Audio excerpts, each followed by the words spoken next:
بسم اللہ الرحمن الرحیم الحمد للہ رب العالمین والصلاة والسلام علی محمد وعلی آلہ الطیبین الطاہرین المعصومین واللعنۃ الدائمۃ علی اعدائہم اجمعین اما بعد فقد قال اللہ سبحانہ وتعالی فی کتابہ المجید بسم اللہ الرحمن الرحیم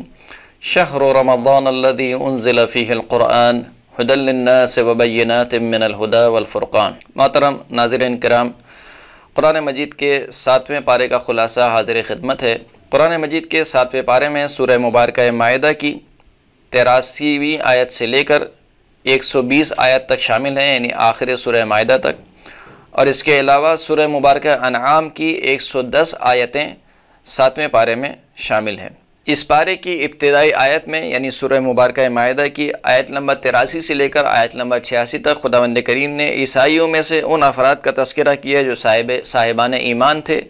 اور جو کچھ رسول اللہ پر نازل ہوا اور جو کچھ رسول اللہ سے پہلے انبیاء پر نازل ہوا ان کی تصدیق کرنے والے تھے۔ اس کے بعد آیات کا ایک لمبا سلسلہ ہے، تقریباً آیت نمبر 87 سے لے کر آیت نمبر 107 تک خداوند کریم نے کچھ احکامات کا بیان کیا ہے، فقہی احکامات کو بیان کیا ہے، اور مسلمانوں سے تقاضا کیا ہے کہ وہ ان احکامات کی پابندی کریں گے، ان پر عمل پیرا ہوں گے، کہ جن میں سے خداوند کریم نے ارشاد فرمایا یا ایھا الذین آمنوا لا تحرموا طیبات ما احل اللہ لکم ولا تعتدوا ان اللہ لا يحب المعتدین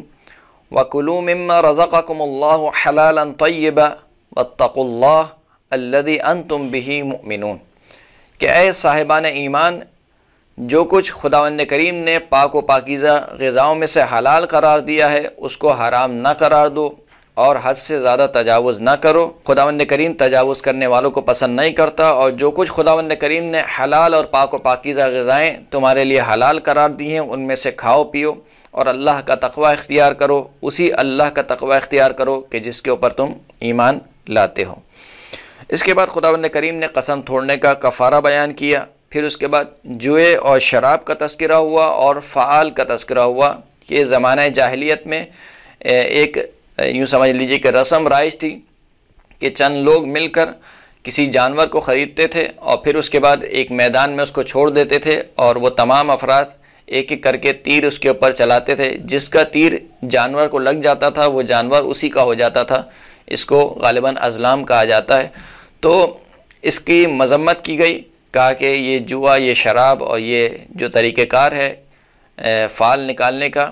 یہ خداوند کریم کے نزدیک جائز نہیں ہے، اور یہ شیطان کے عمل میں سے ہے، یہ گندے اعمال میں سے ہے۔ اور پھر خداوند کریم نے بیان بھی فرما دیا کہ اس جوئے اور شراب سے شیطان کا ہدف کیا ہے۔ خداوند کریم ارشاد فرماتا ہے کہ انما یرید الشیطان ان یوقع بینکم العداوۃ والبغضاء فی الخمر والمیسر ویصدکم عن ذکر اللہ وعن الصلاۃ فہل انتم منتہون، کہ شیطان تو فقط یہ ارادہ رکھتا ہے کہ اس شراب کے ذریعے سے اور جوئے کے ذریعے سے تمہارے درمیان عداوت کو، دشمنی کو اور بغض کو پروان چڑھائے، اور تمہیں یاد الہی سے روکے اور تمہیں نماز سے روکے۔ تو پس اگر شیطان تمہیں اس طریقے سے روکنا چاہے تو کیا تم رک جاؤ گے؟ یہ شیطان کا ہدف ہے جوئے اور شراب سے۔ پھر اس کے بعد خداوند کریم نے ذکر کیا کہ حالت احرام میں شکار نہ کیا جائے، اور اس کے بعد آیت نمبر 101 سے لے کر 105 تک مسلمانوں کو تنبیہ کرائی گئی کہ وہ ایسا سوال نہ کریں رسول اللہ سے کہ اگر اس کا جواب ان کو دے دیا جائے تو وہ جواب ان پر ناگوار گزرے، اور احکام الہی کو اپنی جانب سے ان احکامات میں اضافہ نہ کریں۔ پھر اس کے بعد کی آیت میں خداوند کریم نے آیت نمبر 106 اور 107 میں یہ ذکر کیا کہ جب تم میں سے کوئی وصیت کرے تو وصیت کرتے وقت گواہ کو طلب کر لیا کرے، یعنی جس وقت وہ کوئی بھی وصیت کر رہا ہو تو کسی نہ کسی کو گواہ بنائے کہ اس نے کیا وصیت کی ہے۔ اس کے بعد کی آیت میں یعنی آیت نمبر 109 سے لے کر 120 تک خداوند کریم نے روز قیامت کا تذکرہ کیا ہے۔ ان میں سے پہلے پیغمبروں کا تذکرہ ہوا کہ ہم ہر پیغمبر سے اس کی امت کے بارے میں سوال کریں گے، اس کی امت کے بارے میں اس سے پوچھا جائے گا۔ اس کے بعد جناب عیسیٰ کا تذکرہ ہوا، ان کی معجزانہ ولادت کا تذکرہ ہوا، ان کی والدہ گرامی جناب مریم کے اوپر جو خداوند کریم نے لطف اور احسان کیا اس کا تذکرہ ہوا، جناب عیسیٰ کے معجزات کا تذکرہ ہوا، اور بنی اسرائیل نے جو جناب عیسیٰ کی مخالفت کی اس کا خداوند کریم نے بیان فرمایا۔ اس کے بعد خداوند کریم نے جناب عیسیٰ علیہ السلام کے حواریوں کا تذکرہ کیا کہ وہ عہد و پیمان پر، خداوند کریم کے عہد و پیمان پر ثابت قدم رہے اور انہوں نے مخالفت نہیں کی، خداوند کریم کے عہد و پیمان کو نہیں توڑا۔ اور خداوند کریم نے آیت نمبر 116 میں جناب عیسیٰ سے ایک سوال کیا۔ وہ سوال کیا تھا؟ فرمایا کہ وَإِذْ قَالَ اللَّهُ يَا عِيسَى ابْنَ مَرْيَمَ أَأَنْتَ قُلْتَ لِلنَّاسِ اتَّخِذُونِي وَأُمِّي إِلَٰهَيْنِ مِن دُونِ اللَّهِ قَالَ سُبْحَانَكَ مَا يَكُونُ لِي أَنْ أَقُولَ مَا لَيْسَ لِي بِحَقٍّ إِن كُنتُ قُلْتُهُ فَقَدْ عَلِمْتَهُ وَتَعْلَمُ مَا فِي نَفْسِي وَلَا أَعْلَمُ مَا فِي نَفْسِكَ إِنَّكَ أَنْتَ عَلَّامُ الْغُیُوبِ۔ کہ اس وقت کو یاد کرو کہ جب اللہ نے عیسیٰ سے کہا کہ اے عیسیٰ، کیا تم نے لوگوں سے یہ کہا ہے کہ وہ تم کو اور تمہاری والدہ گرامی یعنی جناب مریم کو الہ اور معبود مانے؟ اس کے جواب میں جناب عیسیٰ علیہ السلام نے کہا کہ اے پروردگار، تو پاک و منزہ ہے اس بات سے کہ میں کوئی ایسا قول کہوں یا کوئی ایسی بات اپنی زبان پر لے کر آؤں کہ جس کے بارے میں حق نہیں رکھتا ہوں، اور اگر ایسا کوئی قول میں نے کہا ہوتا، ایسا کوئی حکم میں نے دیا ہوتا تو یقیناً اسے جانتا ہے، کیونکہ تو میرے نفس سے باخبر ہے، میرے دل کے ارادوں سے باخبر ہے، لیکن جو کچھ تیرے نفس میں ہے وہ میں نہیں جانتا ہوں، اور تو ہی غیبوں کا جاننے والا ہے۔ اور پھر اس کے بعد پورا تذکرہ ہوا کہ جناب عیسیٰ نے کس طریقے سے خداوند کریم کی بارگاہ میں یہ بیان فرمایا کہ میں نے ان کو حکم نہیں دیا مگر یہ کہ وہ تیری عبادت کریں، یعنی جو تو نے مجھے حکم دے کر بھیجا تھا کہ میں توحید کا پرچار کروں اور تمام بندوں کو تیری عبادت کا حکم دوں، میں نے وہی کام انجام دیا، اس کے علاوہ اور کوئی کام انجام نہیں دیا۔ اس طریقے سے یہ سورہ مائدہ یہاں پر ختم ہو جاتی ہے، اور اس کے بعد کا جو سورہ ہے وہ سورہ مبارکہ انعام ہے۔ سورہ مبارکہ انعام جو کہ مکی سورہ ہے اور اس کی کل آیات 165 ہیں، لیکن اس کی 110 آیتیں 7ویں پارے میں شامل ہیں۔ سورہ انعام کی فضیلت کے بارے میں حضرت امام جعفر صادق علیہ السلام اشار فرماتے ہیں کہ ان سورۃ الانعام نزلت جملتاً، کہ یہ جو سورہ انعام ہے یہ پوری کی پوری ایک ساتھ نازل ہوئی ہے، یعنی ایسا نہیں ہے کہ اس کی بعض آیتیں نازل ہوئی ہوں پھر بعد میں جا کے بعض آیتیں نازل ہوئی ہوں، ایسا نہیں ہے، تمام کی تمام آیتیں ایک ساتھ رسول اللہ پر نازل ہوئیں۔ کس طریقے سے نازل ہوئیں؟ شیعها 70,000 ملک حتی انزلت علی محمد صلی اللہ علیہ وآلہ وسلم۔ جب یہ سورہ نازل ہو رہی تھی تو اس سورہ کو لے کر 70,000 ملائکہ نازل ہوئے، یعنی یہ سورہ 70,000 ملائکہ کے جھرمٹ میں نازل ہوئی ہے رسول اللہ صلی اللہ علیہ وآلہ وسلم پر۔ فعظموها وبجلوها فإن اسم اللہ تبارک وتعالی فیہا فی 70 موضعها ولو يعلم الناس ما فی قراءتها من الفضل ما ترکوها۔ فرمایا کہ جب یہ سورہ نازل ہوئی تو ملائکہ 70,000 ملائکہ نے اس سورہ کو بہت عظیم جانا، اور پھر امام جعفر صادق علیہ السلام فرماتے ہیں کہ اس سورے میں 70 مقامات پر اللہ کا اسم گرامی لیا گیا ہے، یعنی اللہ کے اسم گرامی کو ذکر کیا گیا ہے 70 مقامات پر۔ اور پھر امام فرماتے ہیں کہ اگر لوگوں کو معلوم ہو جائے کہ اس سورے کی پڑھنے کی کیا فضیلت ہے تو لوگ کبھی بھی اس سورے کو ترک نہ کریں اور ہمیشہ اس کی تلاوت پر اپنے آپ کو پابند رکھیں۔ اس سورے کی ابتدائی آیت میں خداوند کریم نے اپنی توحید کو بیان کیا اور اپنی توحید پر واضح اور روشن نشانیوں کا تذکرہ کیا، اور حق کے مقابل میں جو کافروں کی ہٹ درمی ہیں اس کا ذکر کیا، اور پھر اس کے بعد فرمایا کہ ہم ان کی ہر خواہش کو پورا کرتے رہے لیکن اس کے باوجود یہ حق کو ماننے سے انکار کرتے رہے۔ سورہ مبارکہ انعام کی تقریباً آیت نمبر 9 سے لے کر 110 تک خداوند کریم نے کافروں کے شبہات کا تذکرہ کیا ہے اور ان کے جوابات دیے ہیں۔ سب سے پہلا شبہ کافروں کا یہ تھا کہ یہ فرشتے ہم پر نازل کیوں نہیں ہوتے اور ہمیں دکھائی کیوں نہیں دیتے، جیسے کہ خداوند کریم نے ارشاد فرمایا کہ وَقَالُوا لَوْلَا أُنزِلَ عَلَيْهِ مَلَكٌ وَلَوْ أَنزَلْنَا مَلَكًا لَقُضِيَ الْأَمْرُ ثُمَّ لَا يُنظَرُونَ۔ فرمایا کہ یہ لوگ کہتے ہیں کہ یہ جو ملک ہیں، یہ ملک جو ہے وہ کیوں نہیں نازل ہوتے ہمارے اوپر، اور اگر ہم ملک کو نازل کرتے تو قیامت برپا ہو جاتی۔ خداوند کریم نے اس کا جواب دیا، اور پھر دوسری آیت میں ارشاد فرمایا کہ وَلَوْ جَعَلْنَاهُ مَلَكًا لَجَعَلْنَاهُ رَجُلًا وَلَلَبَسْنَا عَلَيْهِمْ مَا يَلْبِسُونَ کہ اگر ہم کسی فرشتے کو نازل کرتے بھی تو اس فرشتے کو بھی ہم انسانی پیکر میں اور انسانی جسم میں ہی نازل کرتے اور اس کو وہی کپڑے پہناتے جو یہ کپڑے پہنتے ہیں. یعنی ممکن نہیں تھا کہ انسانوں کی ہدایت کے لیے کسی فرشتے کو بھیجا جائے، لہٰذا انسانوں کی ہدایت کے لیے انسان ہی کو بھیجا گیا. اس کے بعد خداوند کریم نے ارشاد فرمایا، گویا ایک طریقے سے رسول خدا کو تسلی دی کہ اگر آپ کا یہ کفار مذاق اڑاتے ہیں، استہزاء کرتے ہیں، تو آپ سے پہلے بھی رسولوں کا مذاق اڑایا گیا ہے، اور جنہوں نے رسولوں کا مذاق اڑایا ان کا انجام کیا ہوا اس کو بھی خداوند کریم نے ذکر کر دیا. اس کے بعد کی آیت میں خداوند کریم نے قیامت کا تذکرہ کیا اور کفار کے انکار کا بیان کیا کہ جو کفار جو انکار کرتے ہیں معاد کا اور قیامت کا، اس کا ذکر کیا. پھر اس کے بعد خداوند کریم نے شرک کی مذمت کی اور اللہ کی وحدانیت پر دلیلوں کو پیش کیا. اور پھر آیت نمبر 19 میں خداوند کریم نے یہ ذکر کیا کہ خداوند کریم خود ہی رسالت پر گواہ ہے. فرمایا کہ قل ای شیء اکبر شہادۃ قل اللہ شہید بینی و بینکم واوحی الی ھذا القرآن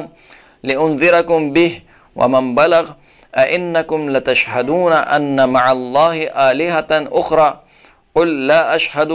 قُلْ إِنَّمَا هُوَ إِلَٰهٌ وَاحِدٌ وَإِنَّنِي بَرِيءٌ مِّمَّا تُشْرِكُونَ. اے حبیب آپ ان سے کہہ دیجئے کہ بھلا وہ کون سی چیز ہے جو گواہی کے اعتبار سے بہت بڑی ہو. اے حبیب آپ ان سے کہہ دیجئے کہ میرے اور تمہارے درمیان اللہ گواہی کے لیے کافی ہے، اور میری طرف قرآن کو نازل کیا گیا تاکہ میں تمہیں ڈراؤں اور جس تک یہ میرا پیغام پہنچے وہ اللہ کے عذاب سے ڈرے. اور کیا تم شہادت دیتے ہو کہ اللہ کے علاوہ کوئی بھی اور خداوند کریم ہے، کوئی بھی اور معبود ہے؟ اے حبیب آپ کہہ دیجئے کہ میں یہ گواہی نہیں دیتا، اور کہہ دیجئے کہ خدا فقط اور فقط معبود فقط اور فقط ایک اور تنہا ہے، اور میں اس چیز سے بری ہوں کہ جس کو تم اللہ کا شریک قرار دیتے ہو. اس کے بعد کی آیت میں یعنی آیت نمبر 21 سے لے کر تقریباً آیت نمبر 36 تک خداوند کریم نے یہ بیان کیا کہ یہ جو کفار دین حق کا انکار کرتے ہیں یا خدا کا شریک قرار دیتے ہیں، اس کے لیے ان کے پاس کوئی دلیل نہیں ہے، فقط ہٹ درمی ہے. یعنی یہ فقط ہٹ درمی سے کام لیتے ہیں، کوئی واضح دلیل، کوئی عقلی دلیل، کوئی نقلی دلیل ان کے پاس کچھ بھی نہیں ہے. اس کے بعد خداوند کریم نے دوسرا شبہ بیان کیا، کہا کہ وہ دوسرا شبہ یہ ہے کہ اگر یہ پیغمبر سچا نبی ہے تو اس کے اوپر کوئی نشانی نازل کیوں نہیں ہوتی. تو خداوند کریم نے تذکرہ کیا تقریباً آیت نمبر 37 سے لے کر آیت نمبر 46 تک کہ ایسا نہیں کہ خداوند کریم قادر نہیں ہے کہ کسی نشانی کو نازل نہ کرے، بلکہ اس نے بہت سی نشانیوں کو نازل کیا. ان لوگوں کے شبہ کو ذکر کیا، وَقَالُوا لَوْلَا نُزِّلَ عَلَيْهِ آيَةٌ مِّن رَّبِّهِ قُلْ إِنَّ اللَّهَ قَادِرٌ عَلَىٰ أَن يُنَزِّلَ آيَةً وَلَكِنْ أَكْثَرَهُمْ لَا يَعْلَمُونَ. یہ لوگ کہتے ہیں کہ کیوں اس پیغمبر پر اب اس کے رب کی جانب سے کوئی نشانی نازل نہیں ہوتی. اے حبیب آپ کہہ دیجئے کہ خداوند کریم اس بات پر قادر ہے کہ وہ کسی نشانی کو نازل کرے، لیکن اکثر لوگ نہیں جانتے. اور پھر اس کے بعد خداوند کریم نے ذکر کیا کہ ہم نے ایسا نہیں ہے کہ نشانیوں کو نازل نہیں کیا، بلکہ بہت سی نشانیوں کو ہم نے تم سے پہلے والے پیغمبروں پر بھی نازل کیا، تم پر بھی نازل کیا. لیکن اس شخص کا کیا علاج کیا جائے کہ جو دن کے وقت اپنی آنکھوں کو بند کر کے یا اپنی آنکھوں پر ہاتھ رکھ کر یہ کہے کہ سورج نکلا ہوا نہیں ہے. لہٰذا یہ ہٹ درمی کرتے ہیں، یہ کفار فقط و فقط ہٹ درمی کرتے ہیں. ہٹ درمی کے علاوہ ان کے پاس اور کچھ نہیں ہے. جیسے کہ خداوند کریم نے بیان کیا والذین کذبوا بآیاتنا صم وبکم فی الظلمات من یشاء اللہ یضللہ ومن یشاء یجعلہ علی صراط مستقیم. جن لوگوں نے ہماری نشانیوں کو جھٹلایا وہ گونگے اور بہرے ہیں، یعنی اندھے اور گونگے ہیں، اور ظلمات میں یعنی گمراہی میں پھرے جا رہے ہیں. اور خداوند کریم جس کی گمراہی کا ارادہ کر لیتا ہے اس کو گمراہ کرتا ہے، اور خداوند کریم جس کو چاہتا ہے کہ صراط مستقیم پر قائم رکھے تو خداوند کریم اس کو صراط مستقیم پر قائم رکھتا ہے. اس کے بعد خداوند کریم نے ذکر کیا کہ دیکھو وہ تمام نشانیاں جو خداوند کریم نے اپنی حقانیت پر پیش کی ہیں، ان نشانیوں میں سے سب سے بہترین نشانی قرآن مجید ہے. خداوند کریم ارشاد فرماتا ہے کہ قل انی علی بینۃ من ربی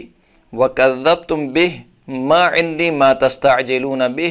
ان الحکم الا للہ یقص الحق وہو خیر الفاصلین. فرمایا کہ اے حبیب آپ ان سے کہہ دیجئے کہ دیکھو میں اپنے رب کی جانب سے واضح نشانی پر ہوں،